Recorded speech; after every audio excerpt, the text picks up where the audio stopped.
Hola, ¿cómo están? Que Dios te bendiga. Un gusto saludar a nuestros amigos que se van conectando aquí en este Facebook Live, en esta transmisión. Estamos haciendo hoy día domingo. Bueno, en esta mañana queremos compartir con ustedes este tiempo de oración, de lectura bíblica, de meditación y nos gusta que estén conectándose y también que podamos compartir juntos.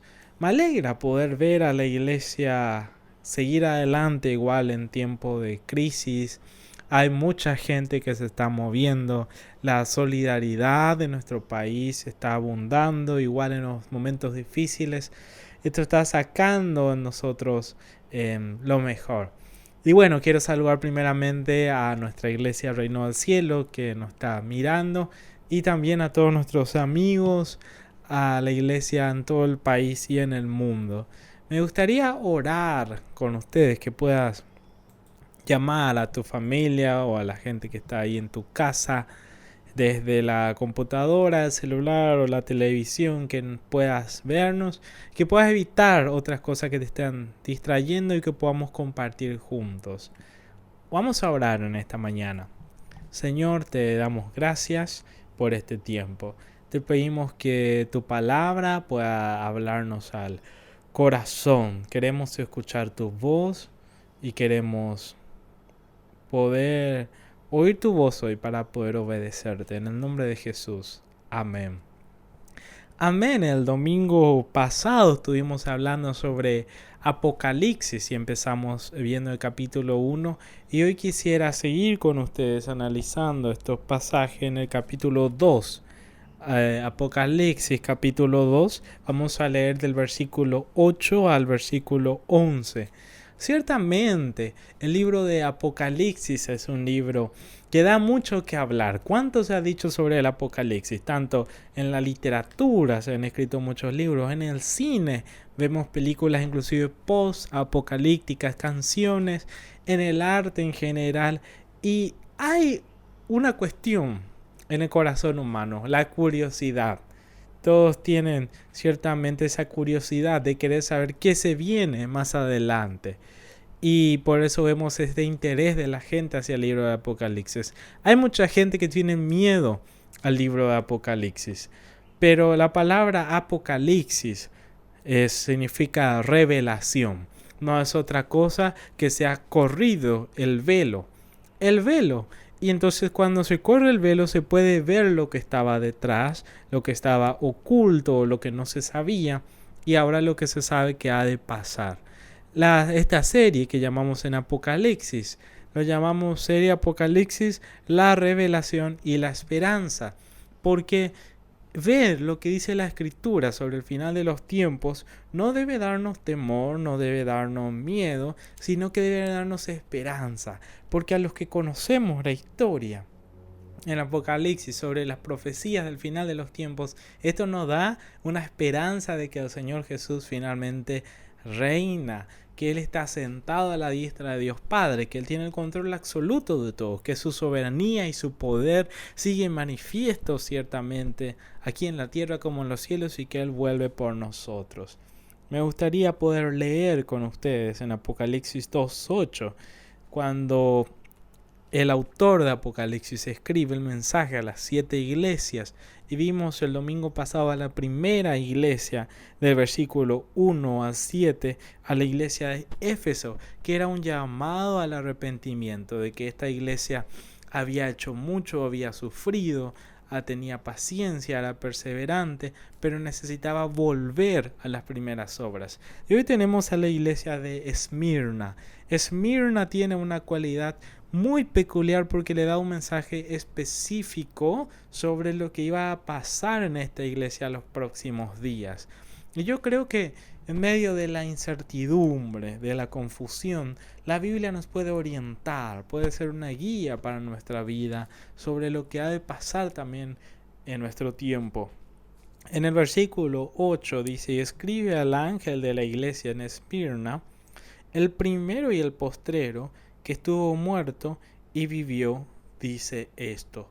Cuando habla del ángel, no se refiere a que la iglesia tenía un ángel guardián o una guía espiritual.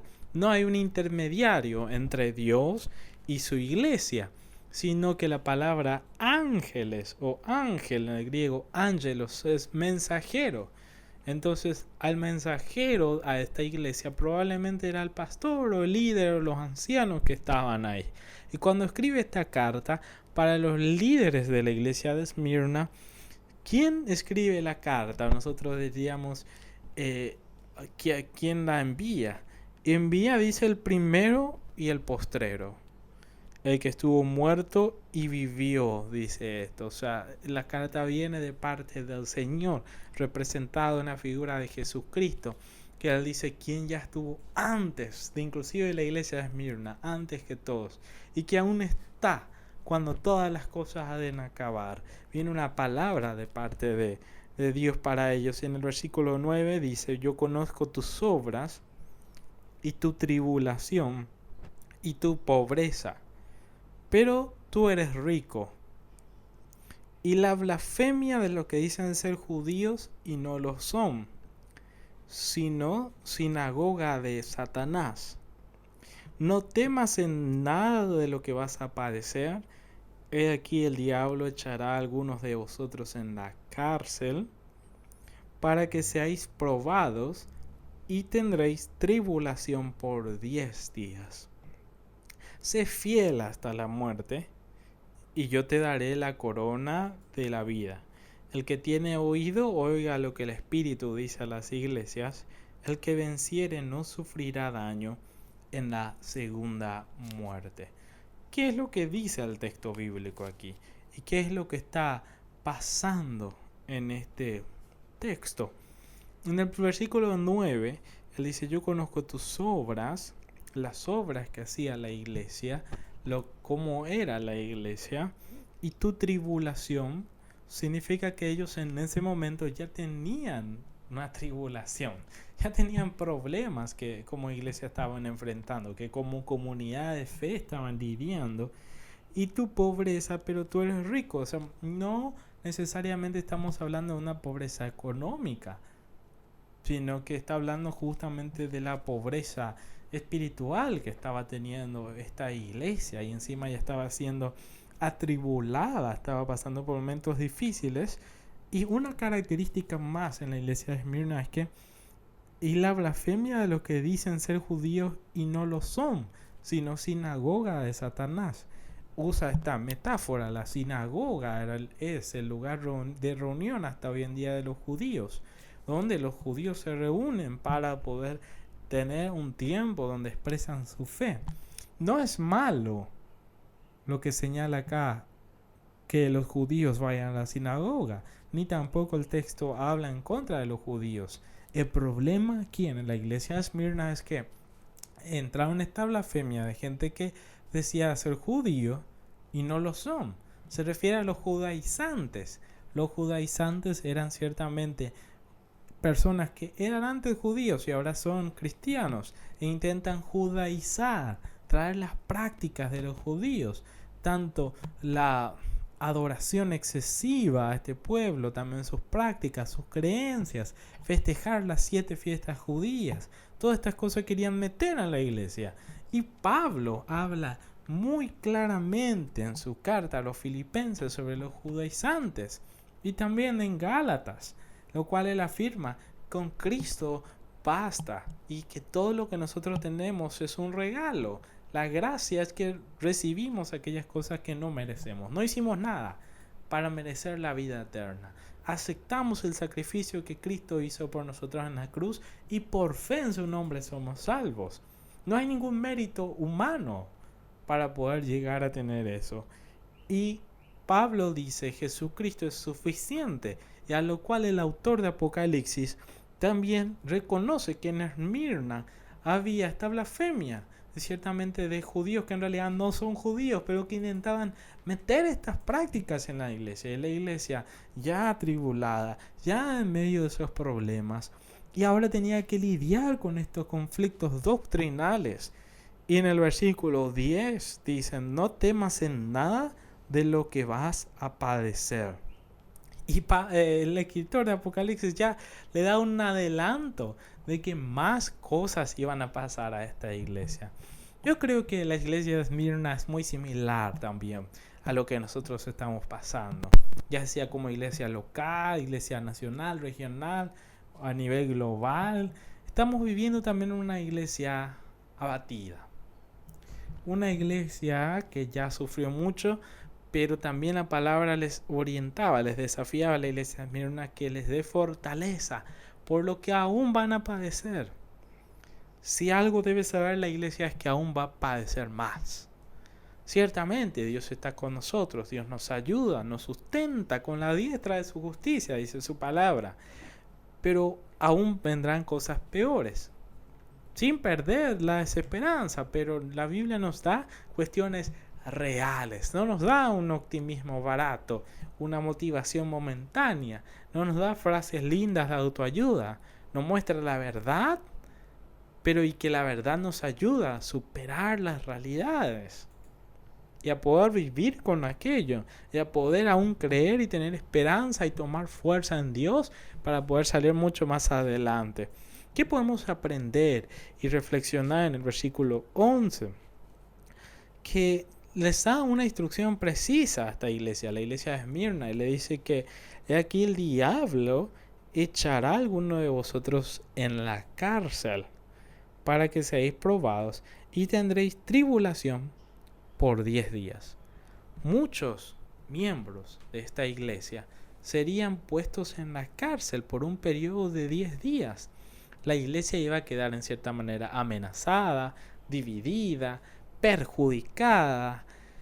Pero primeramente podemos afrontar así, que hay una profecía específica para esta iglesia.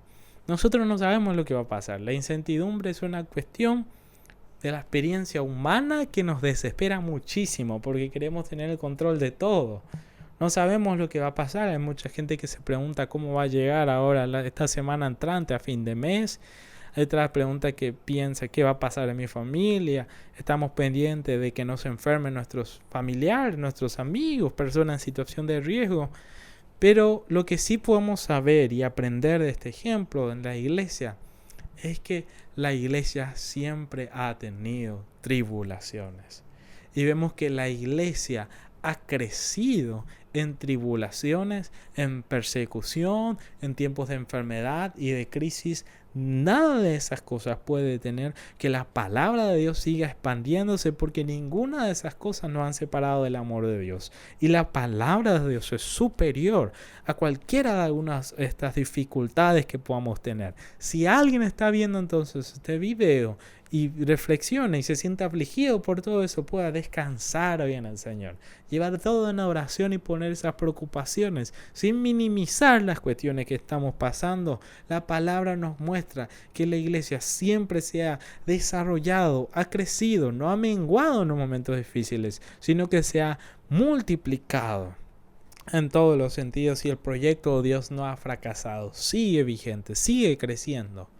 Hay mucha gente que en las redes sociales ha preguntado cómo Dios puede permitir una pandemia, o cómo Dios puede evitar o puede hacer que, o muchos decían inclusive, cómo la pandemia puede evitar que la iglesia siga creciendo. La iglesia sigue creciendo, sigue expandiéndose. La palabra de Dios ahora es proclamada, no solamente desde los púlpitos, sino también por todas las plataformas digitales, y llegamos así a millones de espectadores. En este mismo día hay un montón de gente predicando. Y hay un montón de gente escuchando la palabra de Dios. Y escuchar la palabra de Dios es lo que nos produce fe. Y al creer la palabra podemos confesar con nuestra boca. Y cuando invocamos al Señor como nuestro Salvador y nuestro Señor, finalmente podamos entregarlo en nuestra vida y empezar a caminar en fe y ser parte de esta comunidad de fe. Que esta comunidad que sigue creciendo en medio de la tribulación. Y Él nos dice, podemos aprender también de este pasaje, que ellos iban a padecer 10 días, pero y había un límite. Toda tribulación tiene un límite. El mensaje a la iglesia de Esmirna nos hace reflexionar sobre la tribulación. En los momentos difíciles hay que recordar que toda tribulación tiene un límite. Toda tribulación económica también tiene un límite. Nada es para siempre. Si alguien tiene problemas económicos, tome confianza en el Señor. Trabaje lo que hay que trabajar. Hay que ahorrar, hay que planificar, hay que organizarse, hay que ayudar, pero ciertamente vamos a poder avanzar. Vamos a poder salir de esta.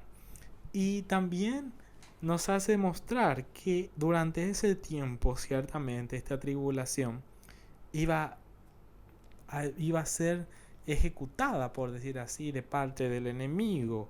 Sin embargo, nada de estas cosas sucedían sin el consentimiento de Dios.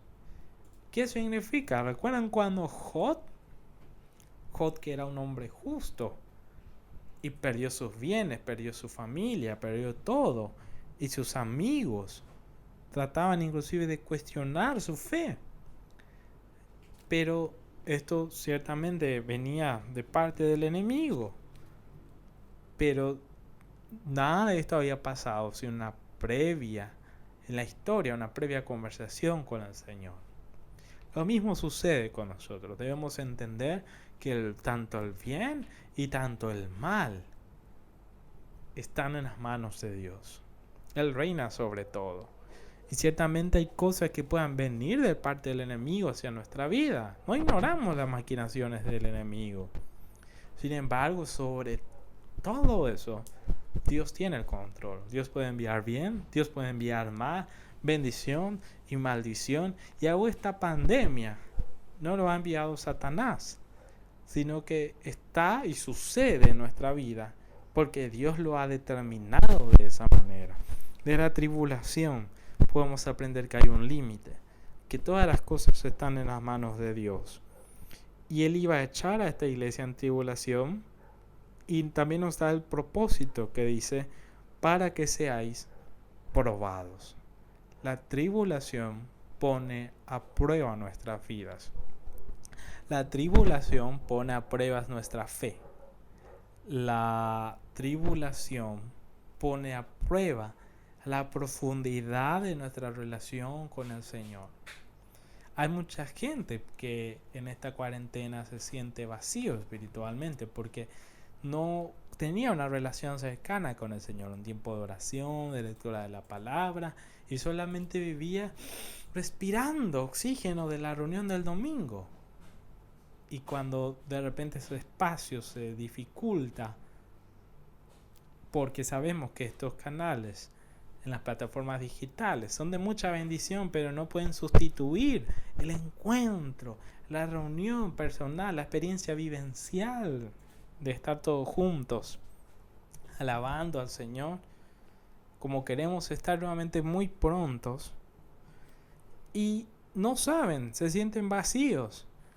La cuarentena, por ejemplo, que para nosotros es una tribulación actual, pone al descubierto cuáles son nuestras prioridades, cuáles son las cosas que nos gustaría hacer y no lo hacemos, cuáles son las cosas que nos importan. Y también pone, por ejemplo, a prueba cuáles son las prioridades, en dónde se va nuestro tiempo, dónde se va nuestro dinero, para que seáis probados. La prueba nos muestra cuál es nuestra realidad, cuál es el estado de nuestro corazón, cuál es nuestro estado espiritual, nos muestra cuáles son nuestras prioridades. La iglesia necesita tribulaciones. El cristiano necesita tribulaciones. Sí, como decía Santiago, que vuestra fe necesita ser como el oro, que también pasa por el fuego y es quemado. Parece situaciones insoportables, situaciones donde solamente uno quiere que termine. La palabra que le da este principio, este mensaje a la iglesia de Esmirna, nos da para nosotros hoy un mensaje de esperanza, que en medio de una catástrofe de escala mundial podemos mantener la esperanza y la confianza en el Señor, que las tribulaciones nos hacen crecer, que las tribulaciones y las crisis son oportunidades para poder reorganizarnos, repensar, rediseñarnos, innovar y poder volver a Dios y crecer de esa manera. La tribulación ciertamente son temporales. La tribulación nos pone a prueba. Y le dice en el versículo 10, sé fiel hasta la muerte. No da detalles sobre este aspecto, pero es probable que aún muchos de sus miembros estén expuestos a la persecución. Y yo te daré la corona de la vida. La tribulación nos hace crecer en nuestra fidelidad a Dios, en nuestra fidelidad. Uno de los atributos de Dios es que Dios es fiel. En Filipenses la Escritura dice que aquel que comenzó la buena obra en nosotros será fiel en terminarla. Aquel que comenzó su iglesia será fiel. Y aun cuando hay que entender que nuestros tiempos no son los tiempos de Dios, y pareciera ser que a veces Dios llega tarde, sin embargo Dios opera en el momento exacto, en el momento oportuno, preciso, en el momento inmejorable. Dios hace las cosas increíbles. ¿A cuánto nos pasó que a veces esperábamos que Dios haga algo, nos dé algo, y nos pichamos con Dios inclusive cuando no lo hizo? Pero cuando Dios lo hizo en su tiempo, fue mucho mejor de lo que nosotros podíamos haber pensado. Descansemos en el Señor, obedezcamos en Él. Jesucristo dijo, si me amáis, guardad mis mandamientos, guardemos los mandamientos del Señor. Que la tribulación nos haga crecer en la fidelidad. Debemos entender que en medio de las cosas que nos tocan hacer, en medio de nuestro proyecto de vida, del ministerio, en medio de esta travesía de caminar con el Señor, la fidelidad a Dios es mucho más importante que los resultados. La fidelidad es permanecer en Dios, pase lo que pase. Permanecer en medio del desastre, permanecer ya cuando mis emociones me traicionan, ya cuando mis expectativas no coinciden con lo que está pasando, con la realidad, porque los caminos de Dios no son como nuestros caminos, pero si algo es que son reales, pasan de verdad, suceden, y Dios no nos separará, no nos va a desamparar, no nos va a soltar. Dios nos sostiene, Dios sigue operando, y en esta manera Dios nos promete su bendición. La tribulación nos hace crecer en medio de todo esto, nos hace crecer nuestra fidelidad a Dios. Hay muchas personas que quizás pensaron, están escuchando este mensaje esta mañana y pensaron en tirar la toalla, o están frustrados ministerialmente, frustrados en la visión que Dios le ha dado, frustrados en su vida. Y el Señor nos dice que esta tribulación nos debe ayudar a crecer en fidelidad. No abandones, no renuncies. Sigue para adelante, sigue caminando, sigue creciendo, que las tribulaciones son temporales. El Señor está con nosotros. Las tribulaciones nos ponen a prueba y las tribulaciones nos hacen crecer en nuestra fidelidad al Señor. Y su palabra dice que aquel que es fiel hasta la muerte tendrá la corona de la vida, que un día estaremos nosotros con el Señor en el cielo, y ya no está solamente el coronavirus, sino que la corona de la vida será puesta por el Señor sobre la cabeza de sus santos. Y el versículo 11 dice que el que tiene oído, oiga lo que el Espíritu dice a las iglesias. El que venciere no sufrirá daño de la segunda muerte. Hay mucha gente que tiene temor sobre la muerte terrenal, física. Podemos morir, pero si estamos con Cristo, debemos estar confiados de que toda nuestra vida está puesta en sus manos. Me gustaría orar contigo en esta mañana. Vamos a orar. Señor, te damos gracias por tu palabra. Gracias porque ella nos orienta, es una guía a nuestra vida. Te queremos pedir tus fuerzas y tu bendición en medio de la tribulación. Que tú nos ayudes, Señor, a crecer, a ser probados, y que podamos hacer un cambio sincero si debemos hacerlo. Cambiar aquellas cosas, mejorar aquellas cosas, replantearnos muchas cosas y poder, Señor, serte fiel. si hay gente que está escuchando este mensaje y está a punto, Señor, de abandonar, te pido que tu fortaleza la ayude, que tú le des nuevas fuerzas como la del búfalo para seguir adelante, no abandonar, no renunciar, ser fiel hasta la muerte y recibir en tu presencia la corona de la vida. En el nombre de Jesús. Amén y amén. Que Dios te bendiga. Nos vemos la semana que viene. Mucha fuerza, que Dios está con nosotros. Bendiciones.